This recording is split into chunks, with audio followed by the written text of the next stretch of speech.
বলিউডে ফের চলছে সিকুয়েলের দাপট। আসছে মিঠুন চক্রবর্তী ও রজনীকান্ত, এই দুই সুপারস্টারের ম্যাজিকের মিশ্রণে জেইলার 2 সিনেমাটি পরিচালনা করছেন নির্মাতা নেলসন দিলীপ কুমার। অন্যদিকে পরিচালকের সাথে দ্বন্দ্ব ভুলে গাদার 3-তে ফিরছেন অভিনেত্রী আমিশা পাটেল। আর কি চমক থাকছে সিনেমা দুটি নিয়ে? 2023 সালে মুক্তিপ্রাপ্ত সিনেমা জেলার, যা বিশ্বব্যাপী আয় করেছিল 600 কোটি।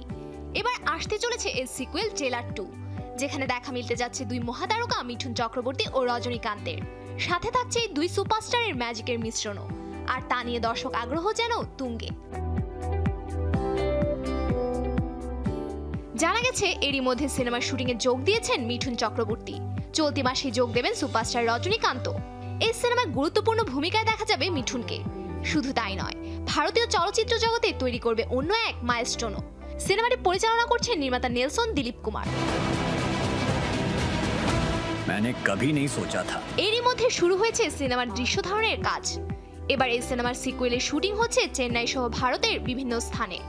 নতুন সিনেমার শুটিং শুরুর পাশাপাশি বক্স অফিসে ম্যাজিক দেখাচ্ছে রজনীকান্তের সিনেমা কুলি। অন্যদিকে 2001 সালে মুক্তি পেয়েছিল গাদার এক প্রেম কথা। দীর্ঘ 22 বছর পর 2023 সালে মুক্তি পায় এর সিকুয়েল গাদার 2। বক্স অফিসে তুমুল ঝড় তুলেছে দুটি সিনেমাই। সেই ধারাবাহিকতায় এখন প্রস্তুত হচ্ছে গাদার 3। ইতোমধ্যেই শেষ হয়েছে চিত্রনাট্যের কাজ। খুব শিগগিরই ঘোষণা আসবে মুক্তির তারিখের। তবে আগের মতো আর অপেক্ষা করতে হবে না 20 বছর। সিনেমাটিকে ঘিরে থামছে না গুঞ্জন, কারণ গাদার 2 মুক্তির সময় প্রকাশ্যে এসেছিল আমিশা প্যাটেল ও পরিচালকের দ্বন্দ্ব। নায়িকার অভিযোগ ছিল তাকে না জানিয়ে বদলে দেওয়া হয়েছিল দ্বিতীয় সিনেমার ক্লাইম্যাক্স। এমনকি শুটিংও হয়েছিল তাকে ছাড়াই।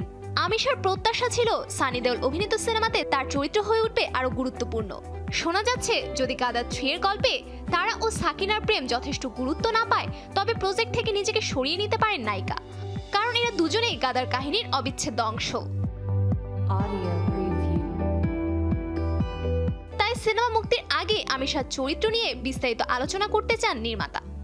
এখন পাল্টাতে শুরু করেছে পরিস্থিতি। আমিশা জানান গাদার 3-তে অভিনয় করতে চান তিনি, তবে সবকিছু নির্ভর করছে চিত্রনাট্য ও যথাযথ কাগজপত্রের ওপর।